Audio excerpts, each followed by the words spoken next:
we want to just hear a little bit about your story. We know that your experience when you became pregnant with your son was not the ideal experience, not what you had hoped for, had a few surprises, a few complications, but we know that the Lord works those things for our good, and he was certainly looking out for you guys. So I just want to hear a little bit, just start from the beginning and tell us, you became pregnant with your second child, Theo, and then had some complications.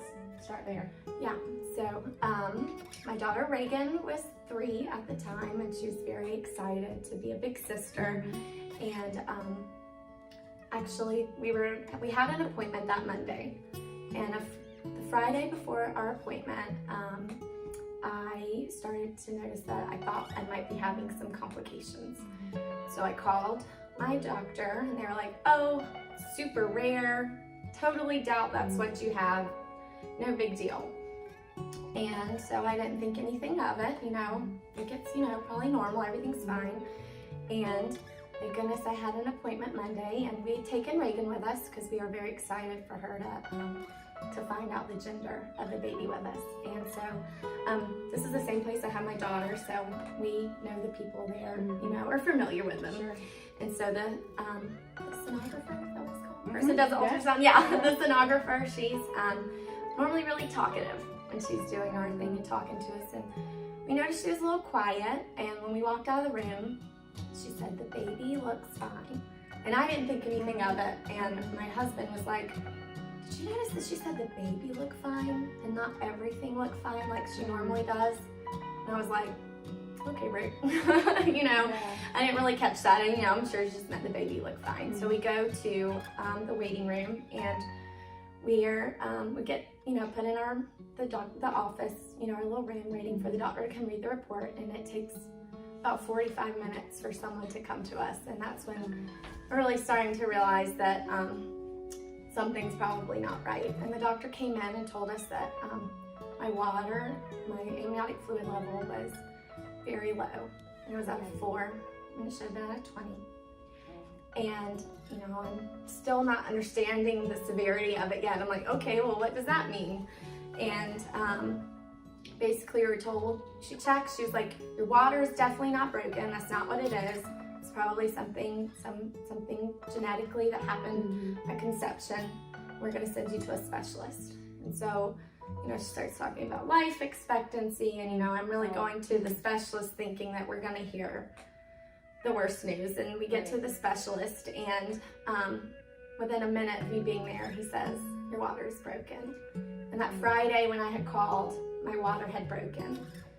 And so it was definitely meant to be. God was in it, because if I had not had that appointment that Monday, I would not have known that anything was wrong. And he put me on bed rest, and how far along were you at this point? I was 19 weeks and 5 days when my water broke. So I'm 20 weeks now, and and I'm still, and he's telling me, "Your water's broken." I'm still just like, my brain is not comprehending what this means. And so then we get put into a room with nice comfy chairs, and there's tissues in the middle, and that's when I think, this is not gonna be good. And he basically starts to give us our options, and he says, "I don't want to have to say it, but I have to." And Rick and I, we can't even let him get it out. We're like, that's not an option. Like, I have a perfectly healthy baby, and my body is just not doing what it's supposed to, and there's a chance, and we're not gonna go. It's not an option for us. I go home, and I go on bed rest for about a month, and I start to have my complications are worsening, and I go into the hospital, and they say, "There's nothing we can do." They send me home. I go back the next day. I call them. I'm like, "I'm coming in. You're not sending me home. I'm getting worse. I want to stay." Because whenever they first told me that my water was broken at 20 weeks, that they wanted me to get to 24 weeks. At 24 weeks, is the age of viability where they would be able to try and, save the baby. And so I was 23 weeks when things started to get worse, and I go into the hospital, and one of the residents is checking me, and she says that she sees something that she thinks might really be wrong. And I said, what does that mean? And she said, well, that means that we would have to move to deliver, and you're not at 24 weeks, so we wouldn't resuscitate the baby. And I sit up off of my bed, because, this is nothing to them. This is their job. I sit up on bed. In my head, I think I'm blessed, I'm like, oh, absolutely not. And Rick's like, no, honey, you were just like, oh, no. It's completely, you couldn't understand what I was saying. So my doctor came in, the specialist, who first told us the news, and he came over, and it was just the most compassionate thing. He just took his bare hand and wiped the tears from my eye, and he said, I think I've gotten to know y'all well enough, and I know what you want, and I want to know that you want to do everything you can for your baby. So we're going to admit you now, and we're going to start the antibiotics, and we're going to give you shots to boost his lungs, which they normally don't do to 24 weeks. And so I'm in the hospital for 2 weeks, and I get to know some of the nurses. I didn't even know this unit existed. It's the antepartum unit, where the goal is to stay pregnant. Okay. And we had just wonderful nurses caring for us. And there was one particular nurse that I just really formed a connection with. And I noticed the chant scripture on her badge. And that just, makes you really feel good to know that someone of faith is caring for you and your child. And one night, I was constantly being monitored, and one night she came in, and they're monitoring his heart rate. And she came in, and it's not unusual for them to come in. My water was just getting lower and lower, so it was easy for the cord to be compressed. And so they would come in to get me to roll over, to shift off so that his heart rate would go back. And she'd come in probably about 2 times that night to make me roll over. And the 3rd time she came in, she had a doctor behind her. And this whole time, I'm being checked for, I have my blood drawn every 2 days to check for infection, because that's something that can happen with my water being broken. And they're checking, they're checking my temperature twice a day, because in case for infection, but also to check my placenta may be erupting.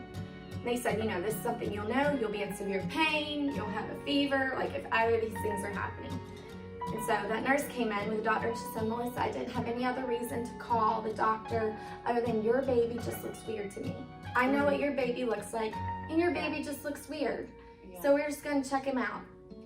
And that's when they noticed that I've, just things are getting very worse, and they said, we're going to move you to labor and delivery. And we get there, and I'm bleeding severely, and they can't get it to stop. And I hear them, and I'm 25 weeks and 2 days at this point. And I hear they're telling me that we're gonna get things calmed down and send you back, but I hear the doctor call someone over the phone to get the OR ready for Shepherd. And I just turned to Rick, and I just think it's too early. He's not ready. And but I think back, if we had not been admitted at 23 weeks and wait till 24, the medicine and the shots they would have given me wouldn't have had enough time to work like they should have. So they wheel me to the OR, and Rick, they say, your husband's gonna get ready, and we'll send him in there with you. And I'm in the OR, and they're getting me ready, and I tell them that I'm starting to feel really sick and like I'm gonna pass out. And they lay me down, and once they get me ready, the music's been playing, it's very chill in there, everybody, just talking, and when they lay me down, I begin to hemorrhage. And immediately I know it's happening. Everybody starts yelling and running, and I didn't know this at this point, but Rick was in a closet across the hall, and a nurse came in and told him that he couldn't come in, that she said that I was bleeding everywhere, and she couldn't come in. So I just lay on the table and I pray to God to help Rick take care of our children, because I didn't think I was gonna come back. And I didn't know that Rick is across the hall praying too. So there was also a very nice nurse who came. You know, they had a curtain up, and she came and she said, "Honey, I'm gonna hold your hand. You're not alone." It's just all these people that God was putting into our life, you know, that,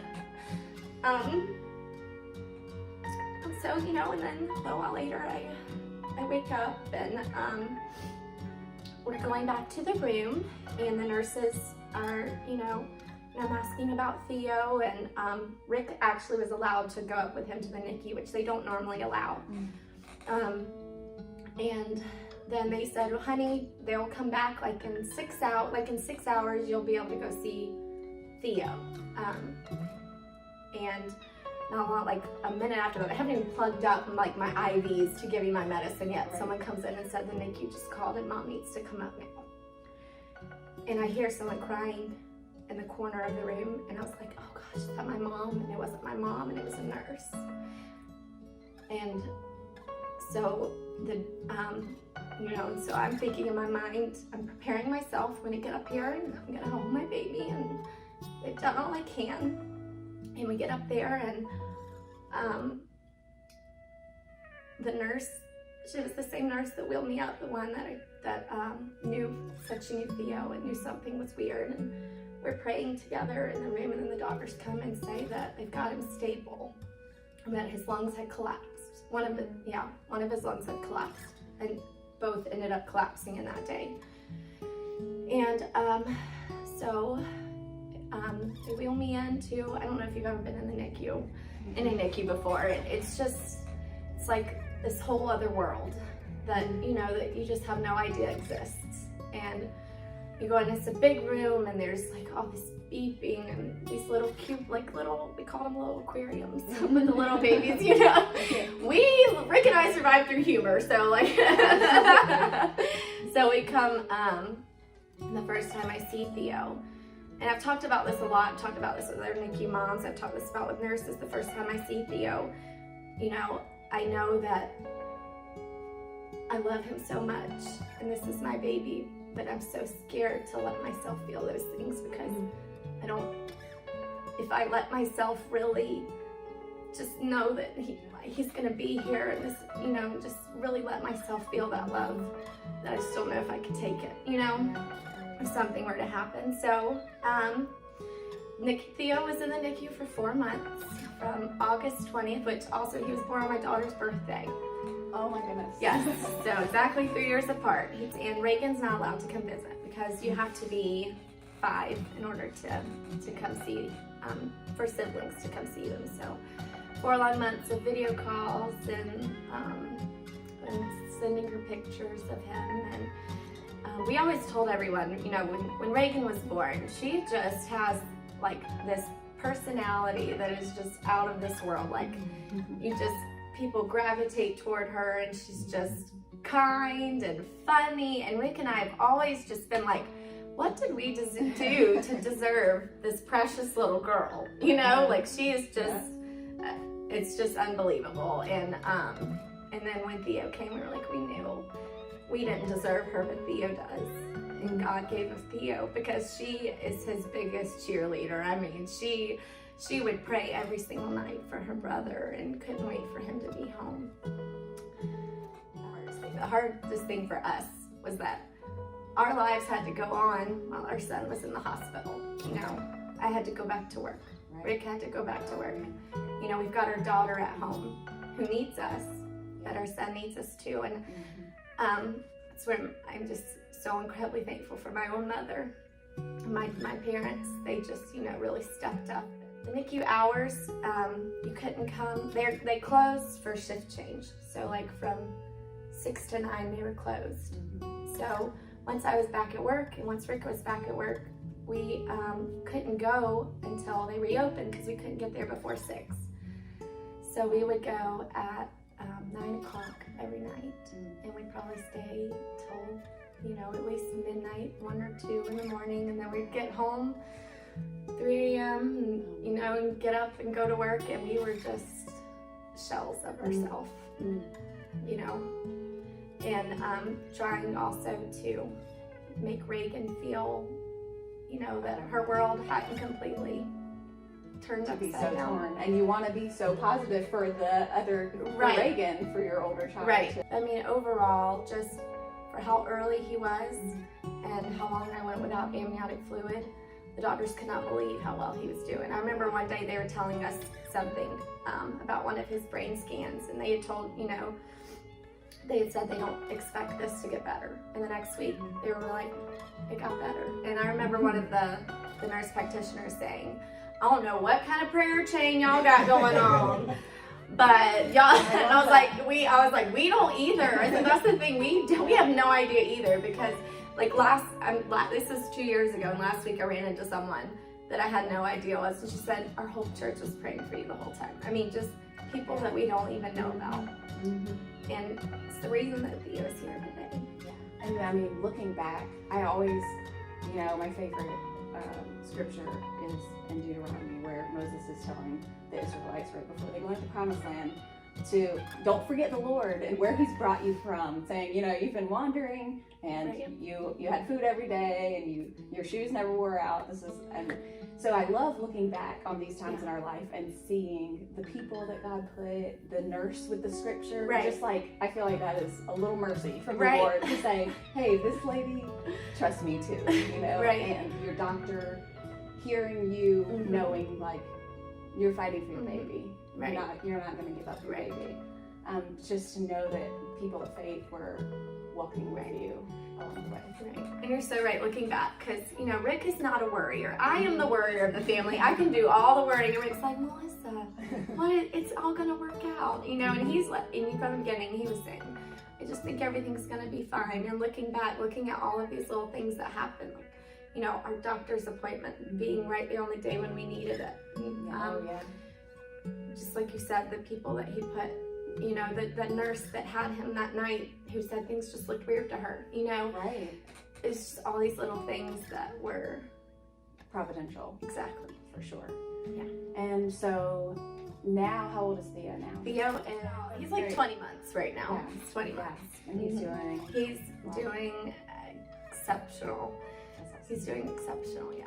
I remember when Reagan was little, she used to say, I can't wait till my brother's home and he can run around and walk with me. And we would say, Reagan, we don't know what he's going to be able to do, but whatever he does, he's going to love you. I didn't know how strong my faith was, and I don't think it probably was, that's definitely made my faith stronger. And just, that if you put all of your trust in God, when that's all that you have to do, mm-hmm. It's enough. You are not hidden. There's never been a moment you were forgotten. You are not hopeless. You have been broken, your innocence stolen. I hear you underneath your breath.